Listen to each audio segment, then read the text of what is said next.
Hey everyone, you're listening to InfoQuench with Jeff. And Amy. We're chatting about how to get the most out of life. And covering a ton of interesting topics. So there's sure to be something. For just about everyone. Let's get to it.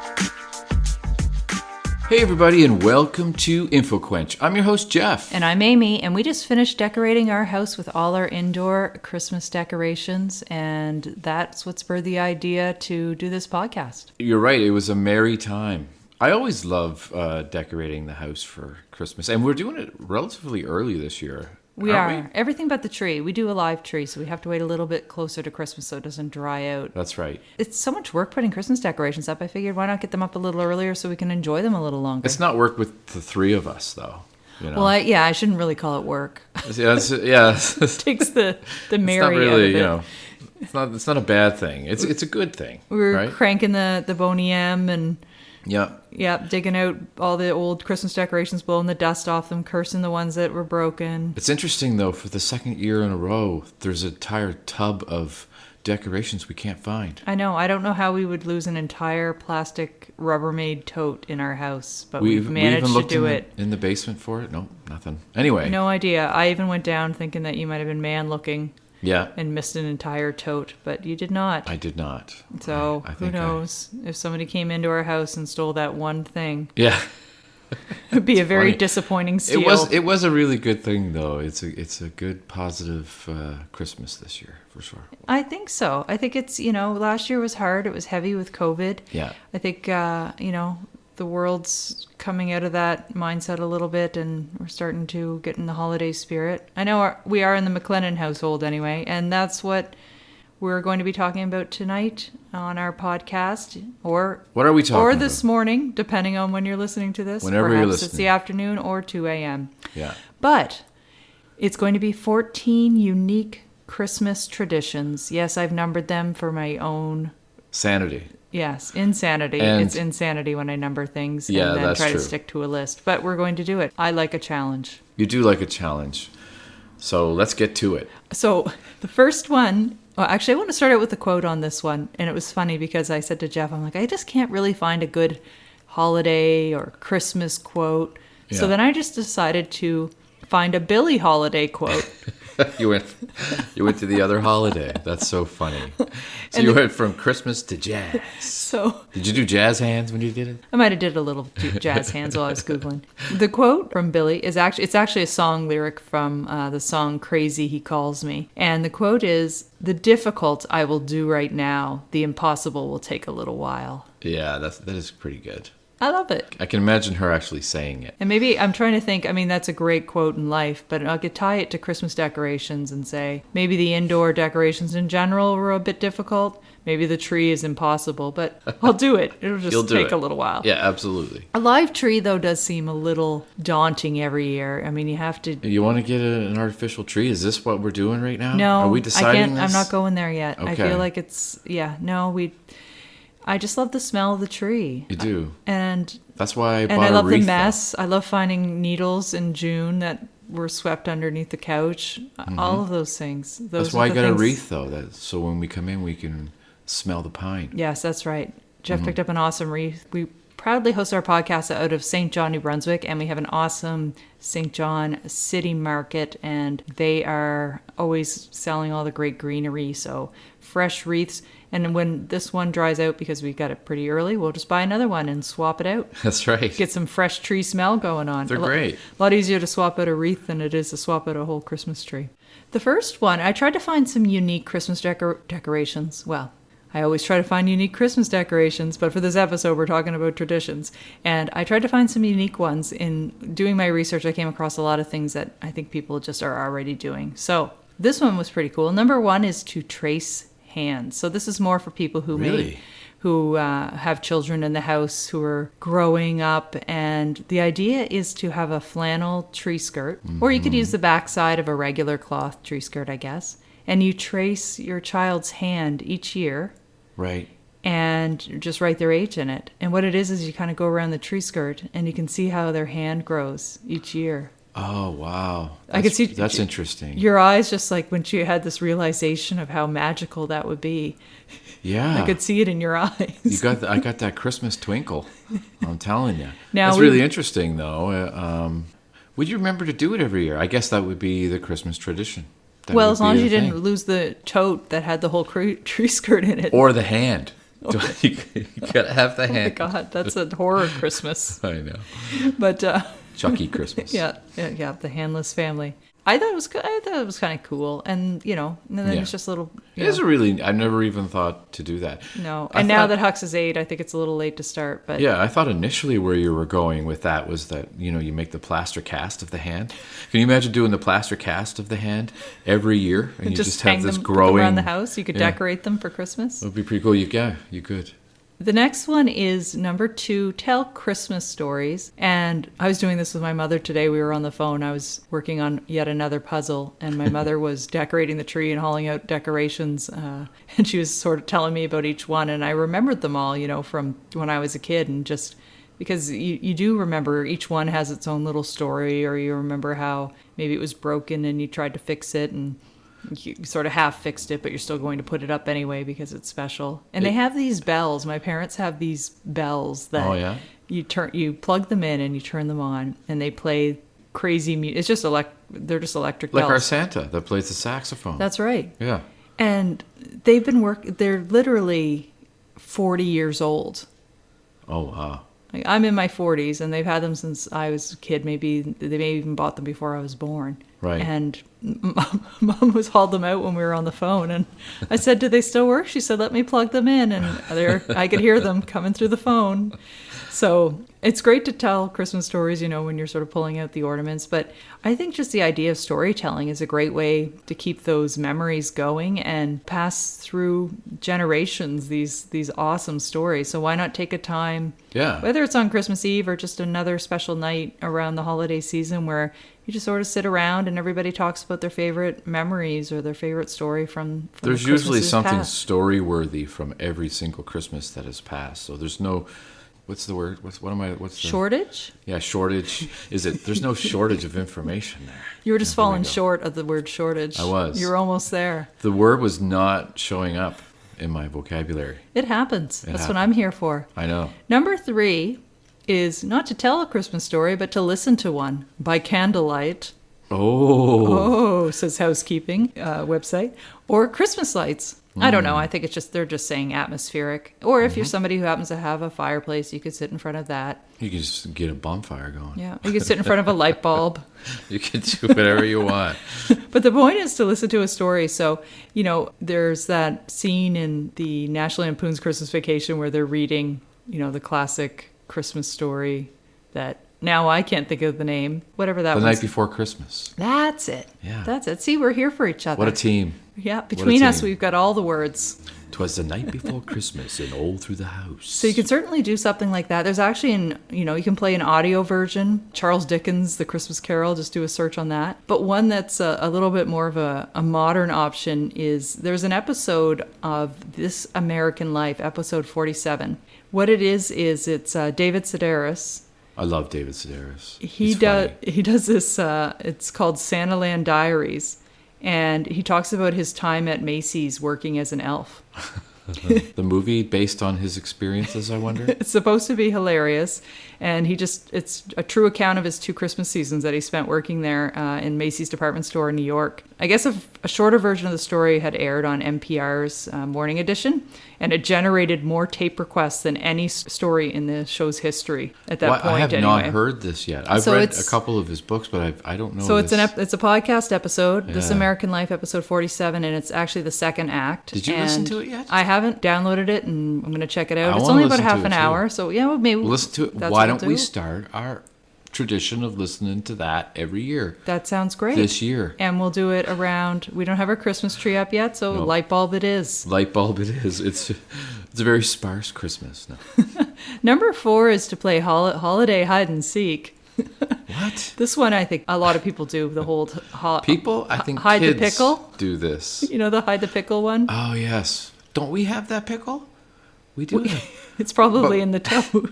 We have a. Oh, is it the tote? Oh, the tote with all the. So hide the pickle is a tradition that Right. I mean, depending on where you read on the internet, some people say it started in Germany, some people say it started in the U.S., but it's just having a pickle ornament or something pickle-like, I guess, that you hide on your Something that blends tree. in with the tree. You don't want a yellow pickle. That's right. It has to blend Unless in you with have the a tree. yellow tree, then a yellow pickle. You might want to go for the Lady Ashburns. Is that a tradition I don't know about? Yellow trees? throw a whole jar of Lady Lady Ashburns, that's good. That's good. So you hide the pickle, and usually it's done on Christmas Eve, and the kids or maybe the adults all try to find it, and whomever finds it first either gets a little gift or perhaps they have good luck for the coming year. I'm sorry, what do you but think of- the whole family plays a game called Hide the Pickle.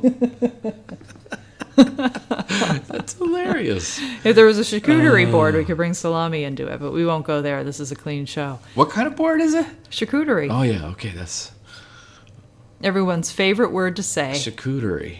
Yeah. What You does know. charcuterie mean? What does that even mean? That means we'll check that out on another Okay. episode. Yeah. All right. Well, you Makes figure sense. that one out. You I will report back. Yes, that's a quick Google question. You realize that every time we've said, "Oh yes, we will report back," We loyal never do. listeners, we say this to our loyal listeners, and then never get back to I them. know.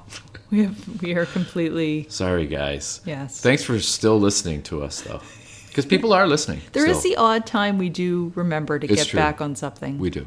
We do. Maybe this will be that time. So if you don't have a pickle, you can. Pickle. If you don't find yourself in a pickle, Right. you could do, even birds or some other type of ornament. And I read a little story about somebody talking about their Nana had started a tradition of hiding a small plastic bird in the Christmas tree. And then once they were adults, the siblings all were given red cardinals by their mother, and so that they could all do the same tradition with their own families. Well, that's nice. Yeah. That's really I think I nice. saw your eyes tear up. Yeah, I've got a tear. If you haven't noticed, there's one on each eye. Not just one, like the movies. Oh, yeah. Like I'm crying. Oh, okay. Or like the black tear that means you murdered someone in black jail or tear. something. Yeah. Yeah. So number 5 is to plan a progressive dinner. And this one brings back memories for me. It's where you go from house to house. So if you have extended family, Okay. and you travel around from each home, and you have a course at each place. So one person Oh. does appetizers, and the next person does another course, and then you end up with, desserts at the end. But I remember this. It was just, we did it for a few years in a row, and it was so much work, and everybody would get completely stuffed. And by the end, when you got to the last house, nobody had room for anything, and somebody would have worked really hard on a dessert. Yes. And so the whole thing was just really disappointing. And if it was snowing and you were trying to get all bundled up and, there with young kids, it just was not. Yeah. So, yeah, that's a great, unique tradition. That sounds really funny. I was thinking that it would be interesting to add a couple of things to that. Like each house you go to was working on a different puzzle, and whoever showed up had to work on that puzzle. Then you go to the next house and you have to work on the other puzzle. Do you know what I'm saying? Okay, yeah, that sounds fun. I mean, it could make it fun. I know you love puzzles. I do love puzzles. It wouldn't be fun for me because I don't like I puzzles. just picture everyone running into a house, and then we all sit down and do the puzzle for 20 minutes. Then we all run back out to our Well, cars. you got to have a libation. You got to have the meal and stuff, but you work on the Ooh, puzzle. libation. Yeah. Nice word. Thank you. I've had that one in my back pocket for a while. It's I think you could do the progressive dinner and be successful with it. I think our family we just couldn't get it worked out. Oh, no.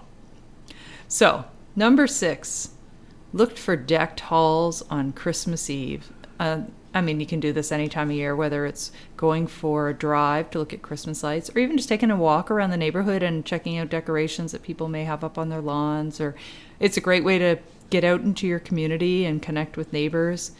And The festive lights have gotten real serious in the past 10 years or so with the light show and the music and stuff that I know. that you like and program. the blow up things, the things that not explode, blow up, but just fill up with air Yeah. and dance on the front Oh, lawn. I see. I know what you're talking Kind of about. like the used car giant dealership Santas. things. Yeah. I mean, it's crazy. You can also decorate your lawn with tinsel. When I was little, This is me telling my Christmas story. Yeah, let's hear this tinsel story. And I had my very first dog. Well, he was a few years old by then, but we used to put tinsel on the tree. I think that's something This is the story. Oh, you're telling the story. This is great. The tinsel story. And it was a time when tinsel was, I think, a lot more popular, and we had rules. We had rules around tinsel. My mother was the only one who was really allowed to hang it on the tree, and it had to be one strand at a time. And anyways, it had to hang. That sounds labor intensive. Yeah, but I think she liked it. It was relaxing. And then someone would open the door, and the wind would blow in, and it would mess up all the tinsel. But what we didn't realize was that our dog was eating the tinsel off the lower branches, and we noticed there was one time, well, it wouldn't quite digest, as you can imagine. Tinsel wouldn't. I'm imagining So he was running across the lawn with a piece of poop dangling from his butt and the rest of the tinsel still inside him. My dad had to go out with like scissors to cut it. And anyway, I know that's absolutely disgusting hilarious. Visual. I love it. It's but great. Then, so no longer a family show. Then came the spring and the snow started to melt. And there were all these little piles of tinsel. It was always my job in the springtime to go out and clean all that up. When the snow would melt, and I would get the the dog messes that were missed over the winter season, and it was just piles of tinsel everywhere because he had eaten so much of the tinsel. I don't know how he lived through it, but he did. He lived probably a good decade after that. I love that story. So you can decorate your lawn with tinsel, but hopefully not with dog poop mixed in with it because that's just not as nice. That's right. This next one is just to let everybody open a Christmas present on Christmas Eve. That was not a tradition that my family did the whole time that I can remember. That was a later thing. That started at around like 9 or 10 as I can remember. Like usually you just open all the presents in the morning. Well, yeah, and some people would have a special present that was designated for Christmas Eve, but even as a family you could just have one present that was maybe a board game or a puzzle that you could just all do together that night. And if you do that, a board game or a puzzle, you could write on the inside of the lid, the Christmas that you got it, and it would just be a nice memory to have. Yeah. So this one I thought was hilarious. Number 8 is Nutcracker tunes. So there was a family who, and a lot of people have bowls of nuts, and they have the nutcrackers around their house. And some people eat them, and some people just put them out because they look nice, and then they get thrown in the garbage and afterwards. And then someone will show up that you don't expect, and they just like, oh, nuts, and they start eating them when they're supposed to be just decorations. Well, I think they're supposed to be eaten. They are supposed to be eaten, but you never think they're going to. But there's always that one person. And then someone's busy, digging out the walnuts with the little metal sharp thing, and that I don't know literally what it's called. like shards of like the nut are going. Yeah, you catch one on your place. foot, and it's great. And then you get up and play a game of hide the pickle. And then and then there's like the Brazil nuts, or the ones that are almost impossible and like fly across the room. Anyways, back to this tradition. Not a creature was stirring, not even a mouse. This family said that after a few glasses of wine on Christmas Eve, that their family would get together and they would use the nutcrackers. They had wooden ones, and they would try to crack out songs, and people would have to guess what it was. So they would use the crackers to, make a Christmas carol of some sort. That would take a lot of wine to find that fun, I think. Yeah, that would not be an easy game. Like, picture, like, how could you do, like, Silent Night with a nut? They actually said that their mother tried to do. They said the Christmas carols were easy, but their mother would do like opera, and their uncle was like into jazz, and they just.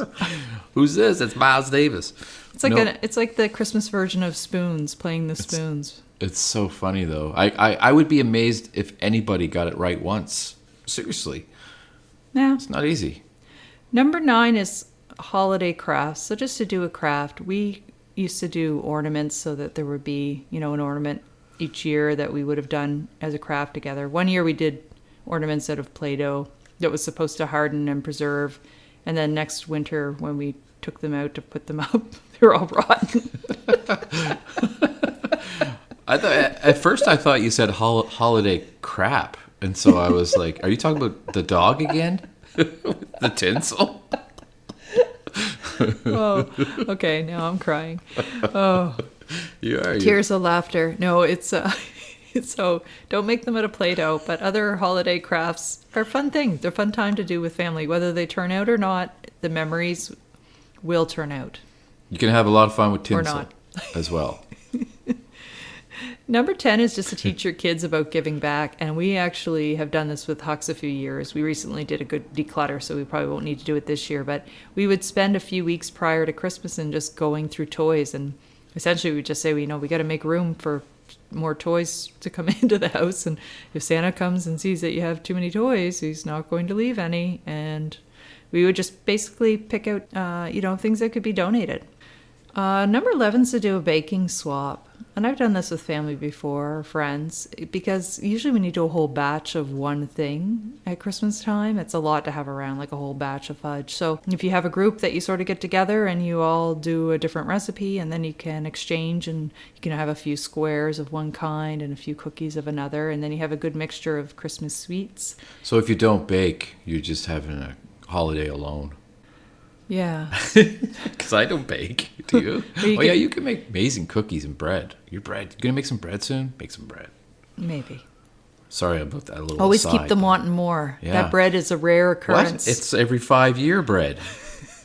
That's not good. That's not frequent at all. We always made cherry balls. Sweaty? No, I knew you were going to go to the SNL Well, version. That's why I started laughing before I could even get it out. No, hide they the were pickle. They were peanut butter balls with walnuts. Butter balls, and nutcrackers. What's going on here? peanut butter balls and cherries mixed in, and then we dipped them in chocolate, and they were amazing. And I'm thinking I'm going to make some this year. It's been a long time, but They're so rich, though, aren't they? They are, and we put them in a tin, and I remember my mother saying, we'll put them in the deep freezer downstairs in the laundry room. And that way we won't eat them as much. And they'll last a little longer. And we'll just go down and we'll get a little plate and put, 2 or 3 on it and bring them up for the, when we have guests or whatever. But everybody knew they were there. Everybody volunteered to do laundry. That's great. We're like, well, I'll go put the laundry in the dryer. And That's every a time great we incentive. went, every time we went down to the deep freezer, and then by the time Christmas Eve rolled around, there was nothing left in the tin. We had already eaten through them. I think that's a great incentive to go down and do Well, laundry. yeah, I suppose. And I like frozen sweets because they slow you down a little. Or Yeah. you break a tooth. Yeah. I haven't broken a tooth yet, but I think that could happen. Having annual ornaments on a tree can also just be memories, memory inducing. So that's number 12. And Well, I just want to say, it's really nice. You can take that to a different level, and that's the stuffies that we have, yes. right? Like they have, some of them are like collectible from like certain years and stuff. Well, it's from Sears. My parents bought stuffies every year from Sears, and Sears did a whole People Sears are out there department store. going like, what is Sears? I know, which is it's kind of like the encyclopedia set from the last episode Oh, where yeah. Mom and Dad collected half of it and the grocery store stopped the program. Yes. They did, at least, I think there's probably 20 years where Mom would always go to Sears and she would get the little stuffed animal Yeah. with the year embroidered on its paw or whatever it may be. And then one year they just stopped. But And we have them a whole all. we have a whole collection, and Hux loves getting them all arranged each year. Perhaps we could do a picture of them on our Instagram. We just got them all set up tonight. Well, yes, we did.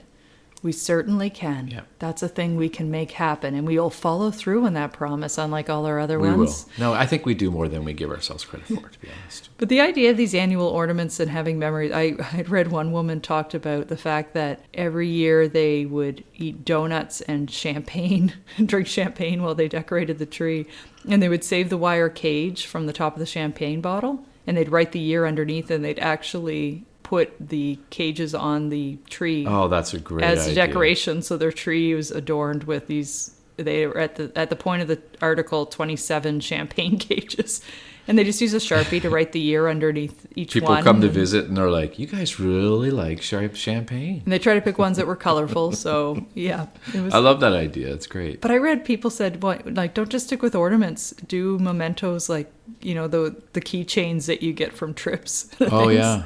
And I thought to myself, it might look tacky, but it might also be a great way to finally use all those keychains. So I thought that was cool. One person said that they put their grandmother's credit cards from high-end stores like Harrods in London.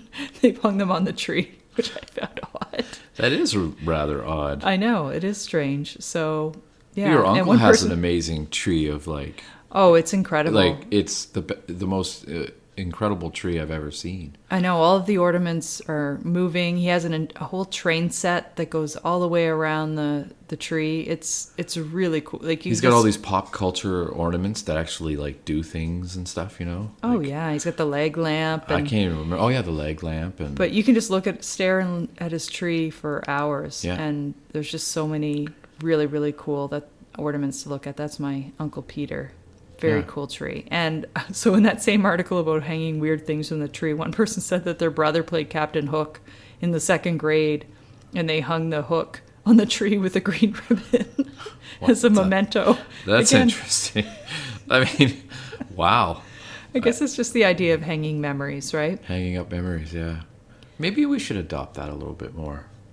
Number 13 is just to do a holiday hike. You can just go out and go for a walk or a hike in the woods with family, or you can make it a little more fun for the kids. You can go out in advance and maybe hide some painted rocks, so it's a little that's a bit like great a idea. Christmas Easter egg hunt. Or if you don't want to go out ahead of time, you could just do a scavenger hunt, maybe some things that they can find out in the woods, and you could either have a little prize or just bragging rights. We should do some of those things. We should do some of that. Well, that's what this is all about. I know. It's our own little list. I'm really liking a lot of these ideas, though. I'm really liking all of them. I really. know. Well, almost all of them. I'm not too... Which ones do you hate, Jeff? Share that with me. Well, I don't know. I think it's Is it the hook hanging from the tree? it's the hook hanging from the tree. It's Okay. got to be that. I got you out of that one. I just gave you an example. Yeah.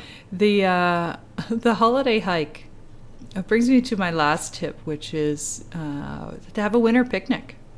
And you can pair that up with the holiday hike. And it can just be, hot chocolate, nothing too extravagant. Even if you don't have to do all of these unique traditions, but even if there's one or two listeners that stuck out to you, even if you're just going to check out David Sedaris on This American Life, Yes. then that's cool in of itself. I do want to talk about the definition for this episode, and it's going to seem a little, off topic, but it's a word that I came across when I was Googling just different unique traditions. And so I'll just start with the tradition. It's called La Noche Buena, and I'm probably butchering the pronunciation of that, but it's something that's celebrated in Latin cultures across the world. And it's basically celebrating the good night on Christmas Eve. So they do feasts, everything from roasted pigs to hot noodle soup, depending on which country it's celebrating in. And it involves music and dancing and sometimes even fireworks. So La Noche Buena. But when I was reading the article, it referenced Latinx. So it's spelled like Latin with an X on the end. Yep. And I actually had to Google how to pronounce it because a lot of people do mispronounce it as Latinx. Okay. But what it is, it's a gender-neutral alternative to Latina or Latino. Oh. So it's, again, pronounced Latinx, and it's a term that has just recently become accepted in pop culture, but there is some controversy around it. There are people who feel like it's a bit of an anglicization of the Latin language. And, when I see a new term like that, I do like to read a little bit more about it because there can often be some controversy. Immediately I saw that and thought, wow, that's great. Mm-hmm. What a great way to make sure that people feel represented. But then when you sort of look at some of the controversy around it, when you think about how it could be perceived. I just would encourage people when they do hear new terms being used to do a little research around it and have a good understanding of what it is before you add it to your daily vernacular. That's a great tip for sure. And that brings me to Jeff. Yeah, I was going to say we need some kind of a random tip, right? Isn't that what That's we right, usually and do? I'm laying that down on Jeff this episode. Okay, so say you're a person who always loses their keys or don't know where they are first thing in the morning and stuff. So what are you going to do? So here's your tip. You take those keys and you put them on top of your shoes. You'll always know where they are when it's time to leave, and you'll never forget them. Right. You could do that with anything you don't want to forget in the morning. Do it just with the keys. Just with the keys. No, So if you it. ever want to rob us, Yeah. come in and just look for Jeff's shoes and you can steal our car. Yeah. Put that bowling ball right on top of the shoes if you think you're going to forget your bowling ball when you're going bowling. There's all kinds of things you could put on top of your shoes. But the thing is what I have to laugh extra hard at this. But you leave your shoes all over the house. I do. So I'd have to find my shoes first, and then I'd find my keys. Well, thanks for listening, everybody. I had to turn away from the mic on that one. Thanks for listening. Bye-bye. Bye-bye.